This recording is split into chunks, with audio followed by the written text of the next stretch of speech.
প্রাণ প্রতিষ্ঠার দিনে কলকাতায় বাঙালি রাম, অক্ষত চাল, মন্দির দর্শনের আমন্ত্রণ পত্র, নবনির্মিত মন্দিরের ছবি নিয়ে বাড়ি বাড়ি প্রচার হয়েছে। তবু কি বাংলায় রাম মন্দির নিয়ে আবেগ সর্বাত্মক ছড়িয়ে দেওয়া গিয়েছে? এই প্রশ্নে এখনও নিঃসংশয় নয় গেরুয়া শিবির। তাই অযোধ্যায় রামলালার প্রাণ প্রতিষ্ঠার দিন কলকাতার রাস্তায় বাঙালি রামকে মিছিলে নিয়ে যাওয়ার বিশেষ পরিকল্পনা নেওয়া হচ্ছে। রাজ্যে গত বিধানসভা নির্বাচনে বহিরাগত তকমায় ধাক্কা খেতে হয়েছিল বিজেপিকে। তাই লোকসভা নির্বাচনের আগে বহিরাগত তকমা ঝেড়ে ফেলতে কেন্দ্রীয় প্রকল্পের বাংলা নামের খোঁজ চালাচ্ছে বিজেপি। ঠিক তেমনি রামকে যে এখনও বাংলার মানুষের একাংশ উত্তর ভারতের দেবতা মনে করেন, তা ঘরোয়া আলোচনায় স্বীকার করে নেন বিজেপি নেতারা। তাই দলের নাম না জড়ালেও রামকে বাঙালির সঙ্গে সম্পৃক্ত করতে বিশেষ পরিকল্পনা নিচ্ছে বিজেপি ঘনিষ্ঠ কিছু সংগঠন।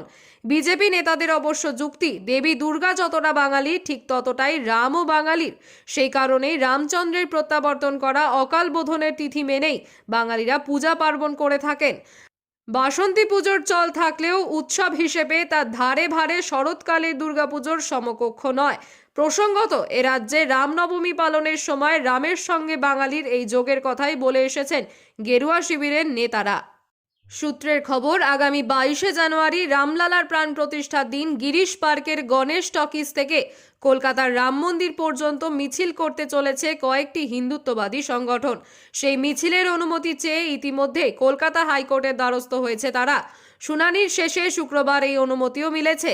মিছিলে উপস্থিত থাকার কথা বিরোধী দলনেতা শুভেন্দু অধিকারী। সেখানেই রামচন্দ্রকে উপস্থিত করানো হবে বাঙালির অকাল বোধনের প্রবক্তা হিসেবে।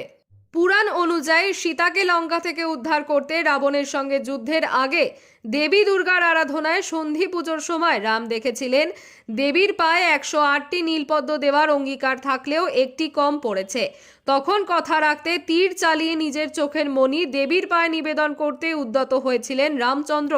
কলকাতায় 22-এর মিছিলে দেবী দুর্গার সামনে নিজের চোখের মণির দিকে তীর তাক করা রামচন্দ্রের সেই মূর্তি থাকবে। তাকে ঘিরেই পূজা অর্চনা, ধনুচিনাচ চলবে। কুমোরটুলিতে সেই মূর্তি গড়ার কাজ চলছে। মিছিল রাম মন্দিরে শেষ হওয়ার পরে সেখানে ওই মূর্তির পুজোও হবে। বিজেপি সূত্রে দাবি, দল সামনে না এলেও রাম মন্দিরকে কেন্দ্র করে উত্তর কলকাতাতে 150টি জায়গায় অনুষ্ঠান হচ্ছে। এলইডি পর্দা লাগিয়ে 60টি ওয়ার্ডে রামলালার প্রাণ প্রতিষ্ঠার অনুষ্ঠান সরাসরি সম্প্রচার করা হবে।